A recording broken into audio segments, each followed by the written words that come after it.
Iran ने यह जंग जीत ली है। ईरान ने जंग में दुश्मन को चारों खाने चित कर दिया है। जंग में दुश्मन अब छुपने की कोशिश कर रहा है।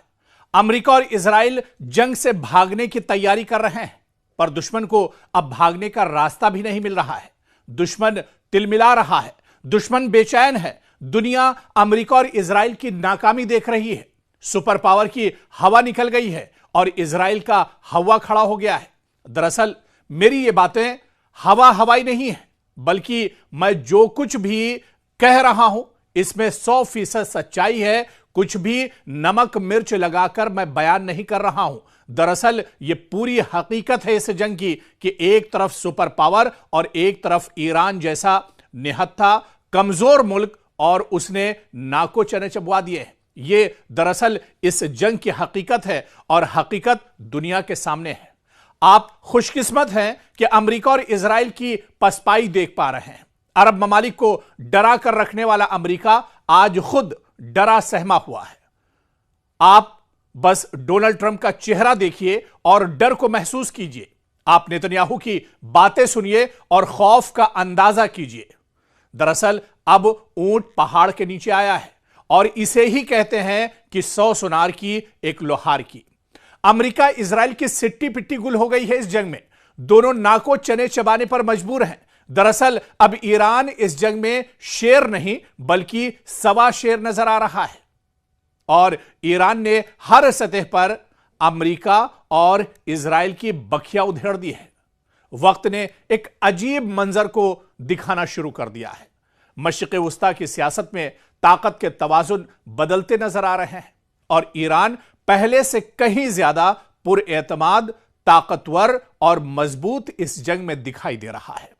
दूसरी तरफ अमेरिका और इजराइल जो कभी अपनी ताकत के जोम में खित्ते को अपनी मर्जी से चलाते थे, अब एक मुश्किल और बहुत पेचीदा सूरत हाल में घिरे दिखाई देते हैं। बयानात में सख्ती जरूर है, लेकिन जमीनी हकायक पहले जैसे सादा नहीं रहे। डोनाल्ड ट्रंप जैसे रहनुमाओं के दावे हों या बेंयामिन नेतन्याहू की हिकमत अमली, इन सब पर अब सवालात उठ रहे हैं। दुनिया अब हर कदम को ज्यादा गौर से देख रही है और ताकत का वो तासुर जो कभी काबिले चैलेंज लगता था, जो कभी अब एक तरह से ये ममालिक आजमाइश में आ गए हैं। यह कहना कबल अज वक्त होगा कि कोई फरीक मुकम्मल तौर पर जीत चुका है या हार चुका है, लेकिन यह जरूर कहा जा सकता है कि खित्ता अब नए मोड़ पर खड़ा है। हम बात मशरिक़ वस्ता की कर रहे हैं कि मशरिक़ वस्ता अब इस जंग को लेकर एक तरह से एक नए मोड़ पर खड़ा है। कभी मशरिक़ वस्ता के इन ममालिक ने, कभी अरब ममालिक के शेखों ने यह नहीं सोचा था कि उनके ऐश परस्त जिंदगी में इस तरह के भी हालात आएंगे। उन्होंने अपनी हिफाजत दरअसल अल्लाह को छोड़कर अमेरिका के हवाले कर दी थी। उनका पूरा जो दारोमदार था वो अमेरिका की सिक्योरिटी पर था और यही वजह है, आप देखिए कि पूरे मशरिक़ वस्ता में जितने भी अरब ममालिक हैं वहां पर एक तरह से अमेरिका के एयरबेस थे।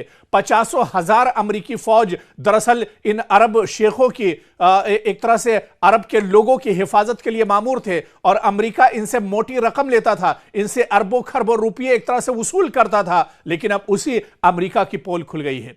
आज वही अमेरिका जो सऊदी के मुसलमानों की हिफाजत का दम भरता था, जो पूरे मशरिक़ वस्ता के जो ममालिक हैं उनकी सिक्योरिटी के बड़े बड़े दावे करता था, आज वो खुद अपनी हिफाजत नहीं कर पा रहा है। और आप देखिए कि ये पूरा जो खित्ता है अब एक नए मोड़ पर आकर खड़ा हो गया है, जहां हर फैसला, हर रद्द अमल और हर कदम के दूररस असरात हैं। और ईरान ने ऐसी मार मारी है इजराइल और अमेरिका को, जैसे अमेरिका और इजराइल जिसे एक तरह से याद रखेंगे। कुछ मुबस्सिरीन के मुताबिक हालिया कशीदगी और मुकाबलों में ईरान ने न सिर्फ अपने दिफा को मजबूत किया है, बल्कि अपने मुखालिफिन को भी यह पैगाम दिया कि अब वो पहले जैसा कमजोर या तनहा मुल्क नहीं रहा। इस बयानिए में ईरान को एक ऐसी कुव्वत के तौर पर पेश किया जा रहा है जो दबाव का मुकाबला करने की सलाहियत भी रखती है और खित्ते में अपनी जगह मनवा भी रहा है, वो अपने आप का लोहा मनवा रहा है। और दूसरी तरफ आप देखिए सिक्के का जो दूसरा पहलू है कि अमेरिका और इजराइल जो तवील अरसे से खित्ते में अपनी बरतरी कायम किए हुए थे, अरब ममालिक पर इनकी दादागिरी चलती थी और अब एक पेचीदा और बहुत ज्यादा पेचीदा और गैर यकीनी सूरत हाल का सामना करते नजर आ रहे हैं इजराइल और अमेरिका। इनके बयानात में सख्ती और जोम जरूर दिखता है, लेकिन जमीनी हकायक अगर आप देखिए, उठाकर अगर आप देखिए, तो ये दरअसल इस जंग में बुरी तरह से फंसते हुए नजर आ रहे हैं। हर कदम अब ज्यादा हिसाब किताब और एहतियात का मुतकाजी नजर आ रहा है। अब ईरान ने रिवायती जंग के बजाय एक मुख्तलिफ हिकमत अमली अपनाई है। इस जंग को पहले दिन से आप उठाकर देख लीजिए। दरअसल इस जंग की शुरुआत इजराइल और अमेरिका ने की थी। मुश्तरका तौर पर इस जंग की शुरुआत अमेरिका और इजराइल ने की थी, उनकी हिकमत अमली थी। दरअसल यहां पर एक चीज यह भी समझनी होगी, यह ताकत की लड़ाई नहीं है। अगर यह लड़ाई ताकत की होती, असलहे और गोला बारूद की होती, लेटेस्ट हथियार की होती, मिसाइल और ड्रोन की होती, तो फिर अमेरिका और इजराइल कब की यह जंग जीत चुके होते। लेकिन यह जंग दरअसल इत्तेहाद की है। यह जंग दरअसल अमेरिका के ईरान के इत्तेहाद का इम्तिहान था।